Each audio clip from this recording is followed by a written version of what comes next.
ഉണ്ടായിരുന്നു ആവേശം? ഓ ഓ നിങ്ങളെല്ലാം കണ്ടില്ലേ? തെരഞ്ഞെടുപ്പ് അതെ അതെ, മോഡി ഗ്യാരണ്ടിയാണ് ജനങ്ങളെ സംബന്ധിച്ചിടത്തോളം ഉറപ്പ് അല്ലേ? ഇടതുപക്ഷം ഇതിനു മുമ്പ് നൽകിയ ഉറപ്പ് എന്തായി എന്നുള്ളത് ജനങ്ങൾ കണ്ടു കഴിഞ്ഞു. പക്ഷെ മോഡിയുടെ ഉറപ്പ് അങ്ങനെയല്ല. പാർട്ടിയിൽ തീരുമാനിക്കും. കൊല്ലത്ത് ഇങ്ങനെ പേര് കേൾക്കുന്നുണ്ട്. അതൊക്കെ നിങ്ങൾ പത്രക്കാർ മാധ്യമങ്ങളെ കൊടുക്കുന്നല്ലേ? എനിക്കൊരറിവില്ല. ഈ നമ്മുടെ ഇന്നത്തെ ഒരു മോദിയുടെ പ്രസംഗവും സാന്നിധ്യവും ഒക്കെ എങ്ങനെ പ്രതിഫലിക്കും തെരഞ്ഞെടുപ്പിൽ എന്നുള്ളതാണ്. തെരഞ്ഞെടുപ്പിൽ വലിയൊരു മാറ്റം ഈ കേരളത്തിലുണ്ടാകും. കാരണം രണ്ട് മുന്നണിയും കണ്ടു മടുത്തവരാണ്. മാറ്റമാണല്ലോ നമ്മുടെ ഒരു വളരുന്ന ഒരു സമൂഹത്തിന്റെ ഏറ്റവും അനിവാര്യമായിട്ടുള്ള ഘടകം.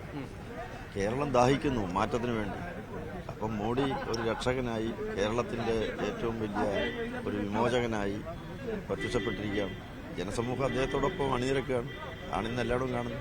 തിരുവനന്തപുരത്തെ കഴിഞ്ഞ തവണത്തെ സ്ഥാനാർത്ഥിയായിരുന്നല്ലോ. രണ്ടാം സ്ഥാനം തരൂരിന് 1,00,000-ലധികം വോട്ടിന് ഭൂരിപക്ഷം ഉണ്ടെങ്കിൽ പോലും ശക്തമായ മത്സരമാണ് കാഴ്ചവെക്കാനായത്. ഇത്തവണത്തെ സാഹചര്യങ്ങൾ എങ്ങനെയാണ്? ഇത്തവണ രണ്ട് LDF-നോട് UDF-നോട് ഏറ്റുമുട്ടാൻ തക്ക വിധത്തിലുള്ള കരുത്തെന്ന് NDAക്കുണ്ട്. രണ്ടു കൂട്ടരും തോളത്ത് കൈയിട്ട് നടക്കുകയാണല്ലോ. ഇവിടെ മാത്രമല്ലേ ഉള്ളൂ. കപടമാണല്ലോ, കപട മുഖങ്ങളാണല്ലോ. ജനങ്ങൾ തിരിച്ചറിയും. ജനങ്ങൾക്ക് ആവശ്യം. ഞാനോ? അല്ല, എന്റെ കാര്യമൊക്കെ തീരുമാനിക്കേണ്ട മറ്റു പാർട്ടിക്ക് അല്ലല്ലോ.